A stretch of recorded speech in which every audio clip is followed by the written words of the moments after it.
여러분, 하나님은 나이에 제한받지 않으시는 줄로 믿습니다.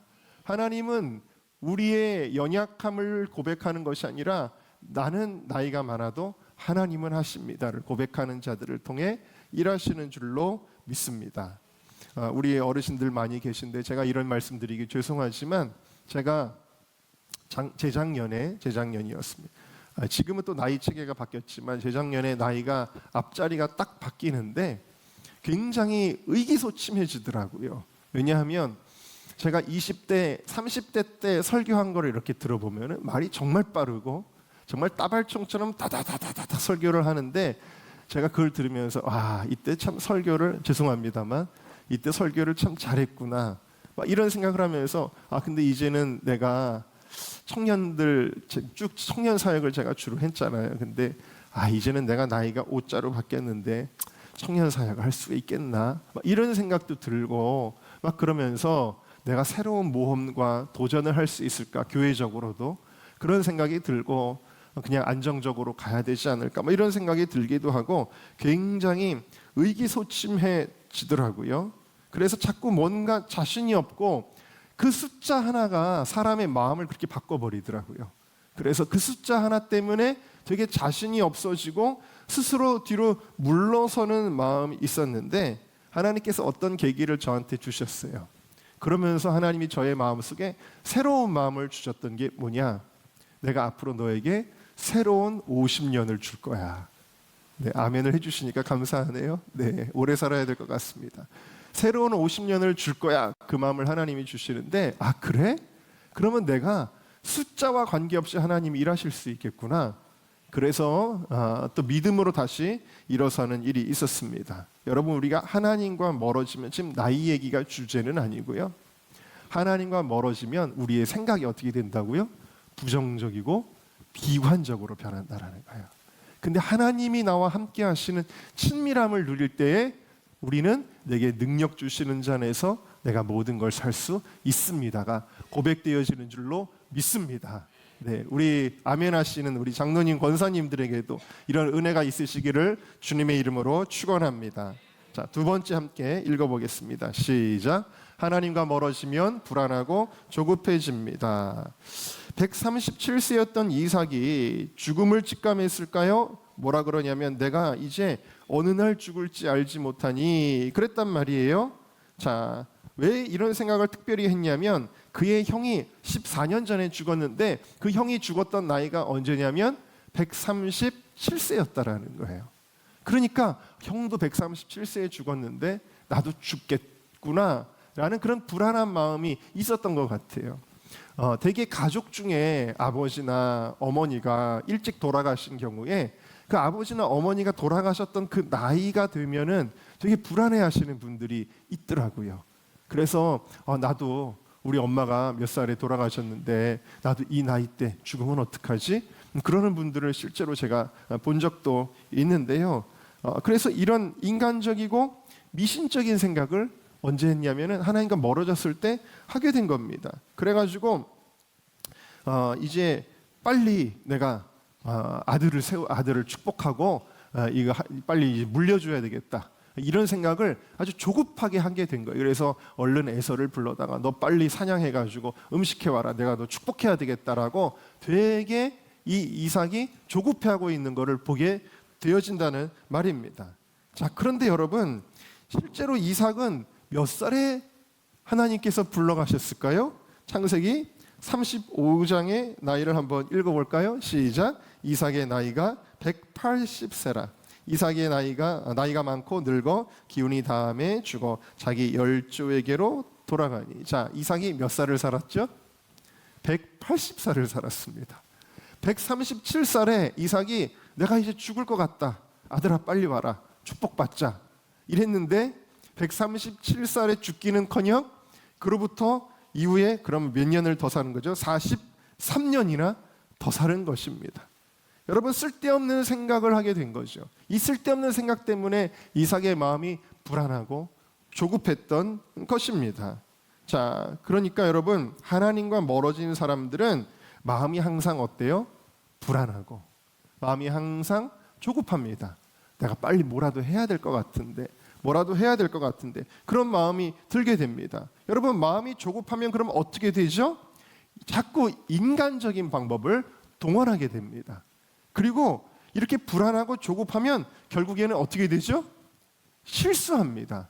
여러분, 절대로 내가 마음의 조급함으로 서둘러서 어떤 일을 하지 마시기를 바랍니다. 하나님의 뜻과는 관계가 없는 거예요. 그러면 실수합니다. 하나님과 친밀함을 누릴 때, 하나님이 여러분들의 삶을 확실히 인도해 주실 때, 그때 그것을 붙잡고 믿음으로 나아가는, 그럴 때는 하나님이 뭘 주세요? 담대함을 주시고 평안함을 주시는 거예요. 아니, 저런 일을 할 수 있겠어? 저건 모험 아니야? 라고 생각하는 그 일조차도 하나님과 친밀할 때는 평안함과 담대함으로 하는 거예요. 할렐루야. 근데 절대로 조급한 상태에서 내가 뭘 하려고 찾고, 그러면은 오늘 이삭이 실수하거든요. 또 이삭만 실수하는 게 아니라 그의 아들 야곱도 실수하고 에서도 실수하고 이삭의 아내인 리브가도 실수하고, 실수의 연발이 이제 일어나게 되어지는데, 이게 다 언제 일어나느냐? 조급할 때였다라는 거예요. 반면에 여러분, 하나님과의 친밀함을 누릴 때는요, 하나님의 뜻을 기다릴 줄 아는 거예요. 요셉은 노예로 팔려가서도 하나님과의 친밀함을 누리고 감옥에 가서도 친밀함을 누리니까 13년 동안 실수하지 않고 기다리는 거예요. 내가 언제 지도자가 될 수 있지라는 조급함이 없어요. 그랬더니 하나님이 하나님의 때에 그를 높여주셨다라는 거예요. 저도 목회의 순간순간 조급한 마음이 들 때가 있어요. 뭐라도 해야 되는데 그럼 기도 없이 행하게 되면 실수합니다. 여러분, 하나님과의 친밀함을 누릴 때는요, 그거 해도 되나? 해도 그 믿음으로 나가면은 하나님이 이루십니다. 여러분, 하나님과 멀어지지 않고 하나님과 친밀해져야 될 줄로 믿습니다. 자, 세 번째 우리 같이 읽어보겠습니다. 세 번째, 시작. 하나님과 멀어지면 하나님의 뜻을 분별하지 못하고 내 뜻대로 합니다. 여러분, 하나님께서 이삭이 되게 늦게 아이를 낳았습니다. 40에 낳나요? 아이를 낳았는데 하나님이 늦게 해주셨는데 쌍둥이를 주셨어요. 그래가지고 쌍둥이인데 이 쌍둥이가 뱃속에서 막 차고 막 난리가 났어요. 하나님 앞에 물어봤습니다. 하나님, 도대체 이거 뭐예요? 그랬더니 하나님이 이렇게 말씀하셨죠. 창세기 25장 23절을 보니까 네 뱃속에 두 국민이 있다. 네 뱃속에 두 민족이 있어. 그래가지고 지금 뱃속에서 막 싸우고 있는 거야. 그런데 이 족속이 저 족속보다 강할 것이고 큰 자가 어린 자를 섬길 것이다. 그 무슨 얘기예요? 동생이 형보다 높아진다라는 뜻이에요. 자, 하나님이 이삭에게 말씀하신 거예요. 자, 첫째가 누구냐면 에서, 둘째가 누구냐면 야곱. 그러면은 이제 단순히 이건 그냥 장자가 아니거든요. 어떤 장자의 개념이냐면 구속사의 계보를 잇는 거예요. 결국 예수 그리스도가 오실 길을 예비하는 구속사의 계보를 잇는 중요한 장자권인데, 이삭이 생각할 때 누가 이 장자권을 이어야 된다고 생각해야 되냐면, 내가 비록 에서가 첫째이지만 둘째구나 라는 거를 받아들였어야 되는 거예요. 그걸 믿었어야 되는 거예요. 자, 더더군다나 창세기 25장에 보면 그 유명한 팥죽 사건이 일어납니다. 이 팥죽 사건에서 에서는 이 장자의 명분을 하찮게 여기는 복받지 못할 사람의 모습을 보여주고 있었죠. 또 창세기 26장 34절에 35절을 보면 에서가 이방인과 결혼하죠. 이방인 아내를 좋다고 데려오죠. 더더군다나 아내를 한 명만 둔 것도 아니라 중혼하게 되어지죠. 이런 모습들을 보면은 에서가 복받지 못할 사람이라는 걸 보여줄 수 있죠. 그런데 여러분, 이삭은 그럼에도 불구하고 에서가 좋은 거예요. 에서가 큰아들이고 에서가 성격적으로도 마음에 들고 에서가 외모로도 마음에 들고 에서야말로 장자의 축복을 받아서 하나님의 축복의 뜻을 이루어야 된다라는 생각을 하게 된 것입니다. 이게 뭐냐면 이삭이 하나님의 뜻이 아니라 세상 이치와 상식을 따라갔다. 자신이 좋아하는 아들을 축복하려고 했다. 그래서 내 아들아, 벤이라는 히브리어가 쓰였는데 굉장히 사랑스러운 표현이에요. 아들은 에서야, 야곱이 아니야. 그런 뜻을 가지고 있는 것입니다. 그런데 이러한 에서에 대한 편애는 그의 영적 안목이 얼마나 흐렸는지를 보여주고 있는 거예요. 다시 말하면 이삭은 하나님의 뜻을 분별하지 못하고 있다. 야곱인데 자꾸 에서를 축복하려고 하였다. 이런 일이 언제 일어난다고요? 하나님과 멀어질 때. 여러분들이 하나님과 멀어지면 어떤 일이 일어난다고요? 하나님의 뜻을 도무지 분별을 못하고 내 마음대로, 내 생각대로, 내 뜻대로 행하게 되어진다라는 사실입니다. 사무엘하 24장에 보면은 다윗이 하나님과의 관계가 멀어지니까 무슨 일을 했냐면 인구조사를 해요. 왜 이런 일이 일어나요? 하나님은 인구조사하는 걸 기뻐하지 않으냐 하셨어요. 왜? 사람의 숫자를 의지하지 말고 하나님을 의지하는 걸 원하셨기 때문이에요. 근데 다윗은 이게 옳다고 생각했어요. 인구조사에서 나라를 좀 정비하고 체계화해야지라는 생각을 하게 된 거예요. 이런 일이 언제 일어나요? 하나님과 멀어지게 되면 우리가 무엇이 하나님이 기뻐하시는 것인지 도무지 알지 못하고 내가 원하는 것을 하나님의 뜻인 것처럼 착각하고 하게 되어진다라는 사실입니다. 여러분 실수한 적 있으십니까? 당연히 많이 있으시겠죠. 저도 실수할 때가 있습니다. 그런데 목회를 하면서 실수할 때마다 제가 꼭 깨닫게 되는 것이 있습니다. 그게 뭐냐면 실수는 꼭 언제 하냐면 성령 충만하지 않을 때 하더라고요. 성령 충만할 때는 실수하지 않습니다. 근데 성령 충만하지 않을 때는 나도 모르게 자꾸 실수하게 되어져요. 그래서 내가 왜 그렇게 말했지? 내가 왜 그런 결정을 했지? 그게 언제 자꾸 실수를 하냐면 내가 하나님과의 친밀함을 누리지 못할 때는요, 나의 결정이 뼈저린 후회를 가져오는 실수를 할 때가 얼마나 많이 있는지 모릅니다. 여러분 성령 충만하시기를 주의 이름으로 축원합니다. 하나님과 멀어지면 안 된다라는 거예요.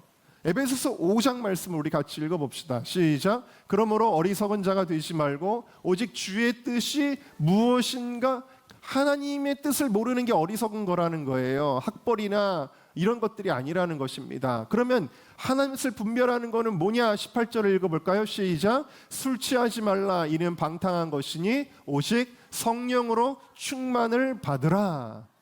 네, 어리석은 자가 되지 않고 하나님의 뜻이 뭔지 여러분 알아야 되잖아요. 뭐가 하나님이 지금 내가 하기를 원하는 건지, 어떤 길로 가야 되는 건지, 어떤 것을 하나님이 기뻐하시는지 그걸 알려면 오직 성령으로 충만을 받으라. 그래서 우리가 성령의 충만함을 받을 때에 로마서 12장에 기록된 것처럼 하나님의 선하시고 온전하시고 또 기뻐하시는 뜻이 무엇인지 분별하게 되어지는 거예요. 여러분 하나님과 멀어지면 엉뚱한 길 갑니다. 하나님과 친밀함을 누리시기를 주의 이름으로 축원합니다.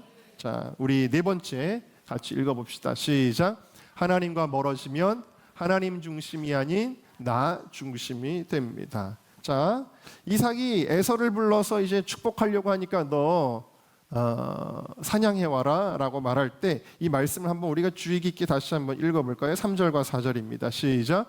그런즉 내 기구 곧 화살통과 활을 가지고 들에 가서 나를 위하여 사냥하여 내가 즐기는 별미를 만들어 내게로 가져와서 먹게 하여 내가 죽기 전에 내 마음껏 내게 축복하게 하라. 하나님과 멀어진 사람의 특징은 이미 언어의 표현에서부터 뭐가 많이 등장하냐면 내가 많이 등장한다라는 거예요. 내가 즐기는 거, 나를 위하여 나의 즐기는 나에게로 가져와서 나로 먹게 하고 내 마음껏 내가 축복하게. 내가 축복하는 게 아니라 하나님이 축복하시는 거잖아요. 네? 내가 즐기는 게 중요한 게 아니라 하나님이 기뻐하시는 게 중요한 거잖아요. 그런데 모든 기준이 다 뭐냐면 내가 원하는 대로 내 방식대로 나를 위하여 또 내가 드러나게 이런 게 다 언제 드러나냐면 하나님과 멀어지게 되면은 이렇게 된다라는 사실이에요.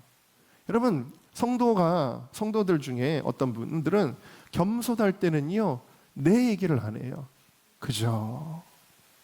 교회가 중요하고 그죠? 목사님께 감사하고 성도들을 높여주고 그죠? 내가 아니라 하나님, 내가 아니라 다른 사람이거든요. 근데 점점 마음이 교만해지면요 자꾸 내가 이런 거 했습니다. 내가 이렇게 할 때는 이랬는데 자꾸 내가 과거에 이런 거를 많이 했습니다. 지금도 내가 지금 이렇게 하고 있습니다. 지금 내가 마음에 기분이 안 좋습니다. 이렇게 하니까 내 마음에 안 듭니다. 그리고 결국에 내가 해야 됩니다. 나를 높여주세요. 이렇게 자꾸 뭐가 되냐면 내가 중요하게 되어져요. 내 생각대로 움직여주세요. 그렇게 되는 거예요. 여러분, 우리의 신앙생활에 나는 죽고 예수님으로 살아야 될 줄로 믿습니다. 사도 바울은 하나님의 은혜를 받으면 받을수록 그렇게 고백하잖아요. 내가 그리스도와 함께 십자가에 못 박혀 죽었다. 그런즉 이제는 내가 사는 것이 아니라 내 안에 예수님이 사시는 것이다. 할렐루야. 네. 근데 하나님과 멀어지면 내가 드러나고 하나님과 친밀해지면 예수님이 드러나게 되어지는 줄로 믿습니다. 그래서 제가 좋아하는 찬송가 중에 부름받아 나선 이 몸이라는 찬송가가 있잖아요. 여러분들도 아시지만 그 찬송가 가사 중에서도 가장 마음에 드는 구절이 뭐냐면 이름 없이 빛도 없이예요.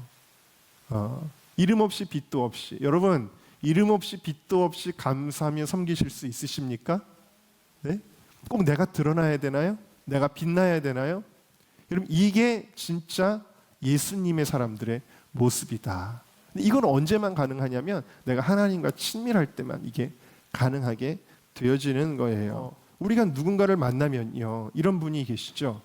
예수님 같아요. 저분 만나니까 예수님 같아요. 여러분, 그런 표현할 때가 있죠. 그런 표현을 들으면 또 굉장히 민망할 때도 있습니다. 나를 잘 몰라가지고 저런 얘기를 하시지.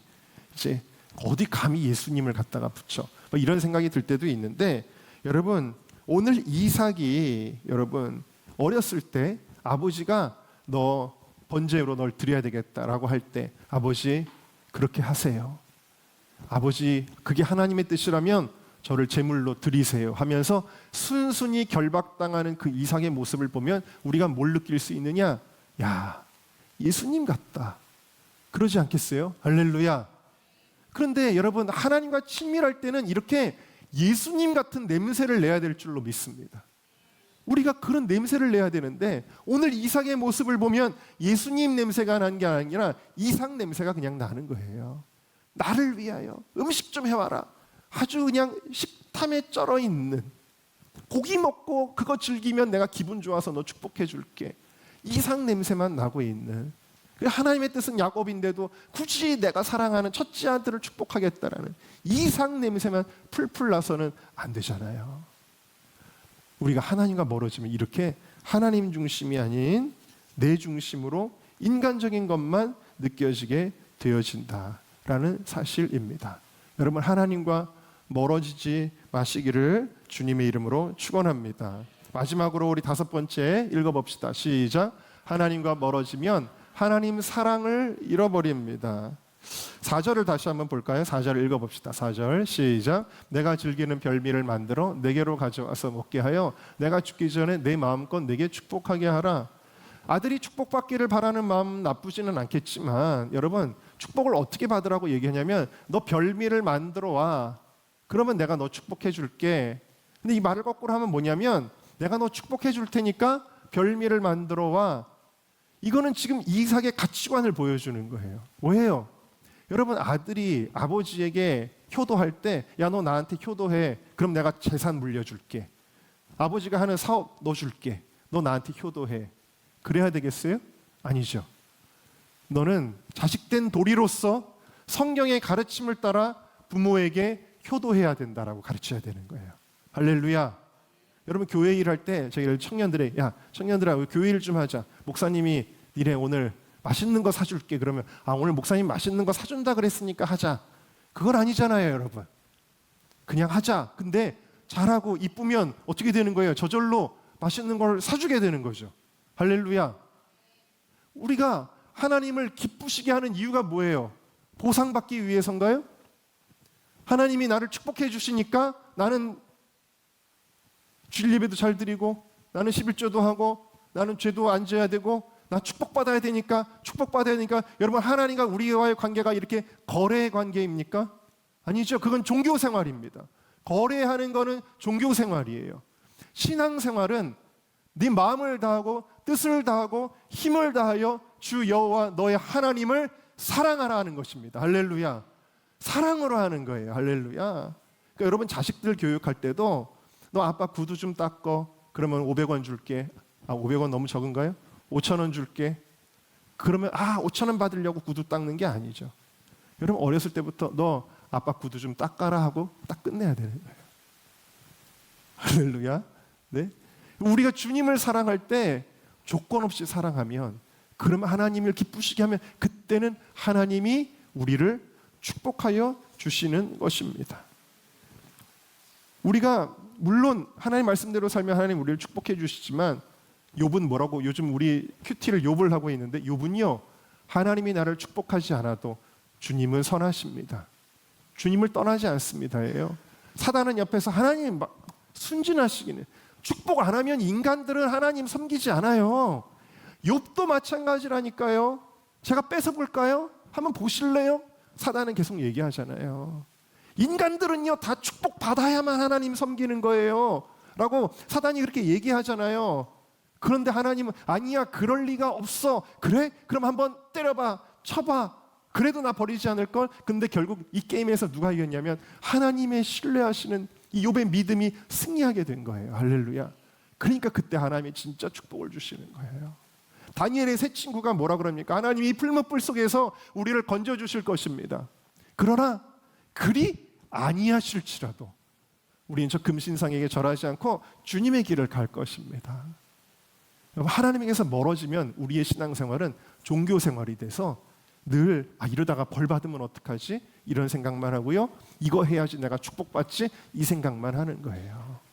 그러나 여러분 하나님과 친밀해지면 여러분들이 신앙생활을 왜 해요? 주님을 사랑하기 때문에 하는 거예요. 여러분 주님을 사랑하십니까?